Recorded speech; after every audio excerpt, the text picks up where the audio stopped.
अगर आपने बस इतनी सी स्ट्रेटजी फॉलो करी तो फर्स्ट अटैम्प्ट में आपका DSSS भी निकल जाएगा। अगर ये वीडियो स्किप भी करते हैं तो फिर ठीक है, आपने कई सारी स्किप भी करी ही होंगी और आप काफ़ी कुछ मिस करने वाले हैं। अपनी स्ट्रेटजी पर कभी शक नहीं करते, क्योंकि एजेंट सर की जो स्ट्रेटजी है भाई, वो 10 दिन में भी लोगों को सिलेक्शन दिला के IB Tier 2 के एग्जाम में भी पास कराती है और इंटरव्यू में भी लोग सिलेक्ट होते हैं। ठीक है, तो चलिए शुरू करेंगे आज बिना बातचीत ज़्यादा किए, क्योंकि टाइम बहुत कम है। बहुत कम टाइम में मैं आपको समझाता हूँ आपको करना क्या है। सिलेक्शन का मतलब सिर्फ पढ़ाई नहीं होती, सिलेक्शन का मतलब होता है सही तरीके से बढ़िया स्ट्रेटजी के साथ पढ़ना। आपकी जो स्ट्रेटजी है इसमें मेरी क्या हेल्प मिलेगी और मैं आपके लिए और क्या क्या करने वाला हूँ, जरूर से देखिए। सबसे पहले आपको क्या करना है भाई, कि आपको पता है कि 21 सितंबर से आपका पेपर स्टार्ट होना है।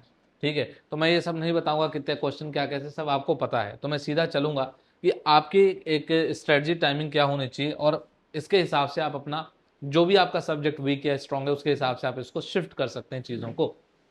जैसे अगर हम बात करें तो इंग्लिश और हिंदी का कंबाइंड नंबर है जो आपको मिलेगा, उसके लिए लगभग लगभग आपको 1.5 से 2 घंटे मिनिमम रिक्वायर्ड है, आपको उतना निकालना ही चाहिए अगर आपने अभी तक हिंदी या इंग्लिश बहुत अच्छे से नहीं पढ़ी है तो।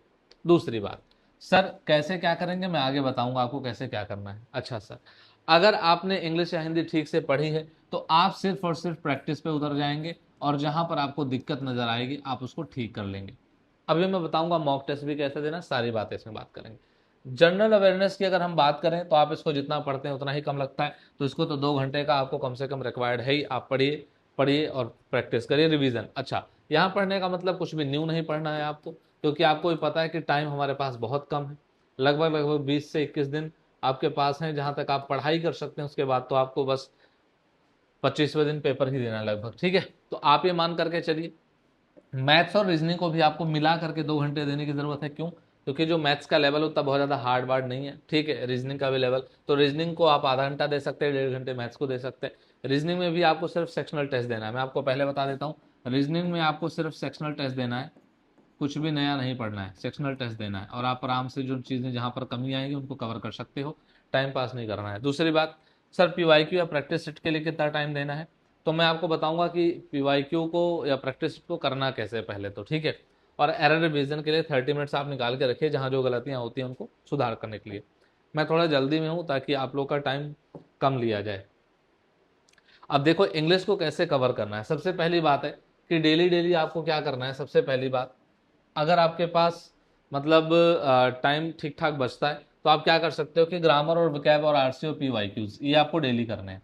ग्रामर में क्या करना है, अगर ग्रामर में आपका कोई पोर्शन वीक है तो आपको उस पर्टिकुलर चैप्टर को स्टडी कर लेना है। ठीक है, उसको पढ़ने के तरीके क्या है, आप बुक से पढ़ सकते हो या आप किसी टीचर की वीडियो से पढ़ सकते हो, पर आपको पता है कि वीडियो जो है वो थोड़ा सा टाइम कंज्यूमिंग होती है। ठीक है, तो बुक से आप आपके पास बुक, या फिर आपने अगर गलती से नोट्स बनाए होंगे सर कभी किसी आने वाले टाइम के लिए, तो नोट्स से आप रिवीजन कर लो, जल्दी आपका रिवीजन हो जाए ग्रामर का। तो डेली ग्रामर आप रिवाइज करोगे कहाँ, ओनली वीक टॉपिक्स जो आपको आते हैं उस पर टाइम वेस्ट नहीं करना है। टाइम कम है, इससे बढ़िया आप सर प्रैक्टिस कर लोगे। और सर अगर आपकी ग्रामर बहुत अच्छी है तो आपको ग्रामर करने की जरूरत नहीं है, आप सिर्फ PYQs पर करिए। ठीक है, आपके पास टेक्स्ट बुक वगैरह जो कुछ भी जहाँ पर भी आप पढ़ रहे हो, मैं किसी का प्रमोशन नहीं कर रहा, तो आपको वहाँ पर पढ़ लेना है। RC के लिए आपको प्रैक्टिस करनी है, क्योंकि RC का वेटेज अच्छा खासा है। 20 क्वेश्चन में से तो नहीं, बट नेक्स्ट वीक जो बाकी के 20 क्वेश्चन उसमें से RC पूछी जाती है। ठीक है, और वोकेबलरी, तो ये 3 चीज़ें आपको डेली करनी है, इनको आप अवॉइड नहीं कर सकते। अच्छा सर, रीजनिंग अगर बोलोगे तो टाइम टू प्रैक्टिस करिए। वैसे मुझे लगता है सफिशिएंट टाइम तो एकदम सफिशिएंट तो नहीं कह सकता, क्योंकि नंबर ऑफ क्वेश्चंस भी ज़्यादा हैं। जहाँ 20 अगर होते, ऐसा करके 100 क्वेश्चन होते 2 घंटे होता तो ठीक बात है, लेकिन आपको पता है नंबर ऑफ क्वेश्चन 100 + 100 200 है, और 200 क्वेश्चन 200 क्वेश्चन को 2 घंटे में करना भी बड़ी बात है एक तरीके से। ठीक है भाई, तो आप यहाँ पर क्या करेंगे, आपको बस ध्यान देना है कि आपको रीजनिंग में टाइम टू प्रैक्टिस करनी है, और आपको इशू कहाँ पर किस टाइप के क्वेश्चंस में हो रहा है आप उनको क्या करिए, ठीक करिए बस, और कुछ मत करिए एक्स्ट्रा। मैथ्स की बात करें, फॉर्मूला रिवाइज जरूर करिए, लोग फॉर्मूला रिवाइज नहीं करते, उससे आपका टाइम बचेगा एग्जाम में। PYQ करिए और कैलकुलेशन की स्पीड पर थोड़ा सा काम करिए, बहुत ज़्यादा परेशान मत होइएगा लेकिन काम करिए उस पर। ठीक है, जनरल अवेयरनेस की बात करूं, स्टैटिक, करंट और PYQ रिवीजन, नया कोई कुछ नहीं पड़ेगा। ये नहीं हिस्ट्री उठा के पढ़ने लगे चलो, अब एक काम करूंगा, अगर एक दिन में वन शॉट देखूंगा तो हिस्ट्री 5-6 घंटे खत्म कर दूंगा, अगले दिन जियोग्राफी खत्म कर दूंगा, और याद कितना रहेगा। आपके पास नोट्स हैं, कुछ नया नहीं पढ़ना, कहीं से कुछ नहीं पढ़ना, आप नोट्स उठाइए नोट्स उठा करके फटाफट से इसको पढ़ना शुरू कर दीजिए, जो भी आपके पास नोट्स हैं। करंट अफेयर्स आप जहाँ से भी पढ़ते आए वहाँ से पढ़ लीजिए, नहीं तो स्पीडी वगैरह आती है, और भी बहुत सारे ऑप्शन है करंट अफेयर्स में, या आप किसी का PDF खरीद लीजिए 10-50 रुपए का, जितने का भी आता हो, और वहाँ से पढ़ लीजिए। ठीक है, स्टैटिक के लिए आपके पास बुक होगी या नोट्स होंगे, वहाँ से आप कवर कर लीजिए, PDF कहीं जुगाड़ कर लीजिए। तो कुल मिला के कहने का मतलब ये है कि इनको नोट्स से पढ़ना है, नोट्स पढ़ना है, नोट्स रिवाइज करना है, इसमें कुछ रिवाइज नहीं करना है, बस आपको क्वेश्चन करने हैं, जहाँ गलतियाँ नजर आए वहाँ पर प्रॉब्लम को सॉल्व करना है, नोट्स रिवाइज करना है और प्रैक्टिस करनी है। हिंदी की अगर मैं बात करूँ, हो सकता है कुछ लोगों ने हिंदी पढ़ी ही ना हो, तो अगर आप अब पढ़ने जाओगे तो आप सबसे पहले काम करो, आप वोकैब कवर कर डालो उसका, और PYQ कवर कर डालो। ठीक है, ग्रामर पढ़ने में आपको काफ़ी टाइम लगेगा, तो इसके पीछे टाइम वेस्ट मत करना, क्योंकि हो सकता है आप टाइम खर्च करो और आपको बाद में चीज़ें याद भी ना रह जाएं। वोकैब एक ऐसा पोर्शन है जो आपको याद रह जाएगा, PYQs के थ्रू आप चीज़ों को समझने का प्रयास करिएगा। ठीक है, टाइम बचता है तो आप ग्रामर को जरूर टाइम दीजिएगा। ठीक, अच्छा खासा नंबर वहाँ से आएगा फिर आपका। तो आपको इस तरीके से इसकी पढ़ाई करनी है। अगली अगर मैं बात करूँ सर कि डेली का आपका साइकिल क्या है, तो भाई देखो PYQ आपको करना है, कंसेप्ट में आपको देखना है कहाँ पर दिक्कत आ रही, क्या प्रॉब्लम आ रही, फिर उसकी पर्टिकुलर प्रैक्टिस करनी है, फिर टेस्ट करना है, और फिर एरर का रिवीजन करना है। ये बहुत इंपॉर्टेंट है। देखो भाई, सिर्फ अगर आप ये सोचोगे कि मतलब खाली थियरी पढ़ते रहेंगे, थियरी पढ़ते रहेंगे, एग्जाम में डायरेक्ट क्वेश्चन करेंगे, या सिर्फ थियरी पढ़ते रहेंगे, फिर बीच में एक मॉक देंगे, मॉक खराब होगा, फिर थियरी पढ़ेंगे, फिर मॉक देंगे, तो उससे कोई मतलब हल नहीं निकलता है। आपको एरर रिवीजन करना पड़ेगा, एरर रिवीजन बहुत इंपॉर्टेंट है। तो PYQs आप करते रहिए, बहुत सारे टीचर्स बहुत सारा आपको मतलब बताएंगे कि हमारा प्रैक्टिस सेट ले लो, ये ले लो, वो ले लो, कोई ज़रूरत नहीं है, PYQs पढ़ते रहिए। ठीक है, और आराम से इसको फॉलो करिए। और आगे बात करते हैं कि सर देखो, हर सेकेंड डे में, हर सेकेंड डे में आपको एक फुल मॉक टेस्ट देना है, हर सेकेंड डे पे आपको एक फुल मॉक टेस्ट देना है। और उसके बाद क्या क्या चीज़ों का ध्यान रखना है, बड़ा इंपॉर्टेंट है। After every mock what you have to do is to concept gap, आप ये जरा ढूंढो कि कहाँ पर दिक्कत आ रही है। मतलब अगर कोई क्वेश्चन है, पहली बात तो एक और चीज़ बोलूंगा भाई, ये जो ब्लाइंड गैस करते हैं लोग ना, ब्लाइंड गैस, इसके वजह से आपका ना केवल मार्क्स कम होता है, आपका ना केवल मार्क्स कम होता है, एक्यूरेसी गिरती है।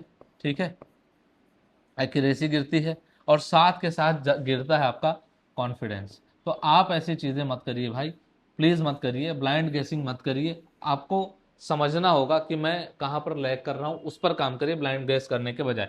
सिली मिस्टेक्स अगर आपसे हुए हैं तो उनको प्लीज़ ध्यान दीजिए, लिख के रखिए। नेक्स्ट टाइम आपको मॉक टेस्ट देने से पहले एक बार देखना है मैंने सिली मिस्टेक्स क्या किए थे, ताकि वो पैटर्न आप फॉलो ना करें। टाइम का प्रेशर जो रहता है कुछ लोगों का, कुछ लोगों को लगता है कि वो टाइम से आगे निकल जाएंगे, और इसके वजह से वो क्या करते हैं, जल्दबाजी में बहुत सारे गेस लगा देते हैं, तुक्के लगा देते हैं, या फिर वो क्वेश्चन कर रहे होते हैं, उनको लग रहा है टाइम खर्च हो रहा है, खर्च हो रहा है, खर्च हो रहा है, तो वो क्या कर देते हैं कि वो जल्दी से उसको मतलब सोचते हैं कि आधे में ही क्वेश्चन लगा के आगे बढ़ेगा, कोई बात नहीं, चलो ठीक है, देखा जाएगा। मैं आपको ये भी बताऊंगा आपको सबसे पहले क्या करना चाहिए, सबसे बाद में क्या करना चाहिए, क्योंकि सेक्शनल का ऐसा कुछ तो इशू है नहीं। तो गैसिंग का क्या है कि गैस कर देते, अभी मैं वो बता रहा वो नहीं करना था। और अगर आपने गैस किया है तो उसकी कैटेगरी बना लेना, और डिडेंट नो, अगर आपको पता ही नहीं था आपको क्या करना है और आपने कर दिया है, तो भी आपने क्या किया है, लोचा किया है भाई। ठीक है, बात समझ में आ गई।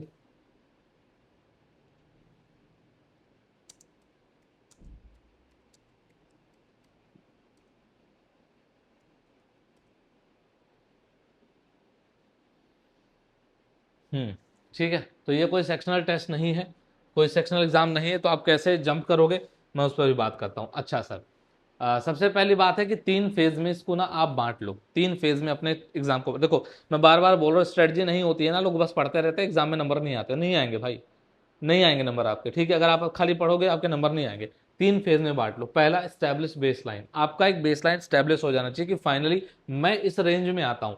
200 में से कहां पर आ रहे हो वो एक बार फिक्स कर लो, उसके नीचे तो ना जाओ कम से कम, तुक्के मारने चक्कर में, ब्लाइंड गेसिंग के चक्कर में। ठीक है, फालतू में, क्योंकि हम कंपेयर कर रहे होते हैं। मान लो आप लाइब्रेरी में पढ़ रहे हो, तो आपका क्या हुआ, 4-5 जने आपके दोस्त हैं, पता चल रहा है उन्होंने भी फॉर्म भर रखा है, तो आप तो पहले तो गा दोगे, सबको बता दो पहले जाके कि मैंने भी फॉर्म भर रखा है। ये पहली गलती है। क्यों? क्योंकि इससे आपके दिमाग पे प्रेशर बनता है, आप समझते नहीं इस चीज को। मत बताओ किसी को क्या पढ़ रहे हो चुपचाप से। ठीक है, तो आप टेस्ट दोगे। अच्छा, अब वो क्या आएगा, पूछेगा हाँ भाई कितने नंबर आए, तो तुम अपने बताओगे उसके, फिर उसके बाद अगर उसके ज़्यादा हैं तो तुम डिप्रेशन में, और अगर उसके मतलब तुम्हारे ज़्यादा हैं तो वो डिप्रेशन में। तो इसका मतलब क्या होता है कि एक दूसरे को डिप्रेशन में क्यों डाले, चुपचाप पढ़ाई करो, कुछ बताने की जरूरत नहीं किसी को। नंबर कम आए तो उसका एनालिसिस करो और पता करो कहाँ पे लाई कर रहे हो आप। ठीक है, आगे बात करते हैं फेज नंबर 2 में इंप्रूव और एक्यूरेसी की स्पीड, आपको एक्यूरेसी प्लस स्पीड। तो आपको एक्यूरेसी मेंटेन करनी, पहला एक बेसलाइन सेट करोगे कि मैं इस रेंज में आ रहा हूं सर, यहां से यहां तक के मेरे नंबर, आपके नंबर ड्रास्टिकली चेंज हो जाएंगे 20 से 30 नंबर, मैं आपको बता रहा हूं भाई। ठीक है, आपको क्या करना है कि आप एक बेसलाइन अपना बना लो कि यहां से यहां तक मेरा नंबर आता है, एंड देन आपको अपनी एक्यूरेसी को इंप्रूव करना और स्पीड को। इसके बाद आप देख लेना आपके 20 प्लस नंबर इंक्रीज हो जाएंगे बढ़िया से एकदम, अगर आपने इस पर काम कर लिया तो। और फाइनल क्या भाई, थर्ड वाला 200 क्वेश्चंस 120 मिनट में कंफर्टेबली सॉल्व करने आना चाहिए, प्रेशर में नहीं। अगर आपने इसको कंफर्टेबल हो करके 120 मिनट बिताए क्वेश्चन में, मैं आपको बता रहा हूं आपके बहुत अच्छे नंबर आएंगे। लेकिन अगर आपका 120 मिनट प्रेशर में बीत रहा है, आपके नंबर अच्छे नहीं आएंगे, ध्यान रखें इस बात को। ठीक है, प्रेशर नहीं लेना है किसी चीज का। अच्छा ध्यान रखो भाई, कई बार लोग क्या करते हैं ना, बहुत हाई अटेम्प्ट्स कर देते हैं, उनको लगता है 200 में से 198 लगा के आ जाते हैं, 108 क्वेश्चन गलत हुआ, 10 क्वेश्चन गलत हुआ तो इतने आ जाएंगे। आपको नहीं पता आप कितनी गलतियां करते हो। तो ये जो बैठ करके स्पेकुलेशन नहीं करते 10-15 गलत हो गया तो भी इतने आ जाएंगे, इतना ऐसा माइनस प्लस करके जोड़ लेते हैं। मैं बता रहा हूं आपको मत जोड़ो, ठीक है, नहीं आएंगे वैसे। ठीक, तो आप ब्लाइंड गेसिंग मत करो, कंट्रोल करो भाई, एक्यूरेसी आपकी जितनी हो आपको उसके हिसाब से काम करना चाहिए। आप बस, मैं बता रहा हूँ डिसिप्लिन होकर के इस बात को फॉलो कर लो, आपके नंबर ना बढ़ गए तो कहना आप। ठीक, आगे चलूंगा और आपको बताऊंगा कि भाई देखो PYQ आपको नॉन निगोशिएबल है, ये नॉन निगोशिएबल है, मतलब इसमें कुछ भी निगोशिएट नहीं हो सकता, आप इसको रोक नहीं सकते। अगर आप रोकेंगे बहुत पीछे जाएंगे। सबसे पहली चीज क्या, PYQ को हर दिन करना है, हर दिन, सारे सब्जेक्ट्स के PYQ हर दिन करने हैं। जैसे तैसे ऐसे तैसी करा लो अपने दिमाग की, लेकिन करो भाई, ठीक, कुछ भी करके करो उनको। 1 प्रैक्टिस सेशन एवरी डे। अब ये डिपेंड करता है कि आपका क्या वीक है। प्रैक्टिस सेशन का मतलब क्या है भाई, कि अगर आपकी मैथ्स वीक है तो इसका पूरा प्रैक्टिस सेशन लो अपना, पूरे 40 क्वेश्चंस के, ठीक है, और उस पर पूरा अपना काम करो अच्छे से। एरर रिवीजन हर दिन, जहां जितनी गलतियां आपने करी, PYQ कर रहे हो, प्रैक्टिस सेशन कर रहे हो, गलतियां मिलेंगी, उनको रिवाइज करो। प्रॉब्लम क्या है, बहुत लोगों को लगता है कि मैं ज्यादा पढ़ लूंगा और कोई कम पढ़ रहा है, बस रिवीजन ज्यादा कर रहा है, तो भाई मैं तो ज्यादा पढ़ रहा हूँ, उसको ऐसा लगता है। मैं आपको बता रहा हूँ अगर आप ज्यादा पढ़ रहे हो, कम पढ़ रहा है, भैया वो रिवीजन कर रहा है ना, उसके नंबर आपसे ज्यादा आ जाएंगे। रिवीजन बहुत इंपॉर्टेंट चीज होती है, आपको बहुत देर में समझ में आती है, और जब समझ में आएगा देर हो जाएगी, इसलिए पहले समझ लो। और ये वीडियो स्किप कर गए तो फिर तो ठीक ही है। हर दूसरे दिन मॉक दे दो, अच्छे से एनालाइज करो और फिर अगला देना। गलती क्या करते हैं, पहला मॉक दिया, मान लो किसी के 126 आ गए, अब वो कह रहा है रुक जाओ अगला मॉक दे करके मैं 140 ले आऊंगा। आपकी प्रॉब्लम 126 मार्क्स नहीं है, आपकी प्रॉब्लम है कि आप लैक ऑफ नॉलेज तो नहीं कर रहे। क्या आपके लैक ऑफ नॉलेज तो नहीं है, लैक ऑफ प्रैक्टिस तो नहीं है, लैक ऑफ कॉन्फिडेंस तो नहीं, कहां पर लैक कर रहे वो प्रॉब्लम। 126 से 140 जाने में 2 दिन लगेंगे, अगर आपने सही से काम कर लिया अपने ऊपर तो उस पर ध्यान दो, जो मैं बोल रहा हूं उस पर ध्यान देना। अब कुछ इंपॉर्टेंट चीजें हैं कि सर हमारा सीक्वेंस क्या होना चाहिए, सर सीक्वेंस क्या होना चाहिए हमारा, बड़ा ध्यान देना भाई, बहुत इंपॉर्टेंट बात है। देखो लैंग्वेज सब्जेक्ट्स क्या है आपके, हिंदी है सर, इंग्लिश है, GA है या GS है, और सर करंट है, ठीक है, और सर हमारा क्या है, रीजनिंग है, और सर हमारा क्या, मैथ्स है। तो भाई देखो मैं आपको बता रहा हूँ, बहुत बहुत बढ़िया प्रैक्टिकल अप्रोच बता रहा हूँ, क्या कि आपको सबसे पहले इन दोनों पर ध्यान देना चाहिए। ठीक है, क्यों, आपको वन गो में, मुझे ऐसा लगता है वन गो में आप मैक्सिमम क्वेश्चन इसमें से कर सकते हो, वन गो में मैक्सिमम। मैक्सिमम क्यों बोल रहा हूं, कुछ क्वेश्चंस आपको लीव करने ही करने हैं, नहीं करने अटेम्प्ट अगर आपको नहीं आ रहे तो। ठीक है, जैसे मान लो आपने आरसी देखा, आरसी आसान लगी तो कर दोगे, लेकिन आरसी अगर हार्ड लग रही है तो अपना माथा पच्ची वहां पर नहीं करना है। बहुत स्मूथली यहां आप कितने क्वेश्चन से गुजर जाओगे, 80 क्वेश्चन से, 80 क्वेश्चन से अगर आप यहां पर गुजर गए, और मान लो आप 50 के आसपास से, आप 50 से 55 क्वेश्चन आप आसानी से यहां पर निपटा गए, बढ़िया कॉन्फिडेंस आएगा, बहुत अच्छा कॉन्फिडेंस आएगा, 1/4 तो आप नंबर स्कोर कर चुके हैं। इसके बाद आपको क्या करना है, जनरल अवेयरनेस में जाना है, और इसमें मिनिमम अटेम्प्ट करने हैं। क्यों मिनिमम अटेम्प्ट करने हैं, क्योंकि अगर आपको नहीं आएगा तो ब्लाइंड गेसिंग इसमें नहीं करनी, इसलिए हो सकता है मिनिमम अटेम्प्ट इसमें हो। और सर इन दोनों का मिला के बोल रहा हूं, ठीक। और उसके बाद आपको क्या करनी है, रीजनिंग करनी है, और लास्ट में किसको लेके जाना है, लास्ट में मैथ्स को लेकर के जाना है। ठीक है, लेकिन मैं आपको ये बता देता हूं कि इसका मतलब ये नहीं है कि आपके पास जो भी टाइम हो पूरा पूरा आप मैथ्स को दे दोगे। मैं एक और इंपॉर्टेंट बात बताने जा रहा हूं, जरा ध्यान से सुनना। मैथ्स के लिए आपने मान लो 40 मिनट से ज्यादा बचा लिया, 40 से, या मान लो आपने 60 मिनट बचा लिए, बाकी चीजें 1 घंटे में कर लिए, और 1 घंटा आपने 40 क्वेश्चन करने के लिए बचा लिया।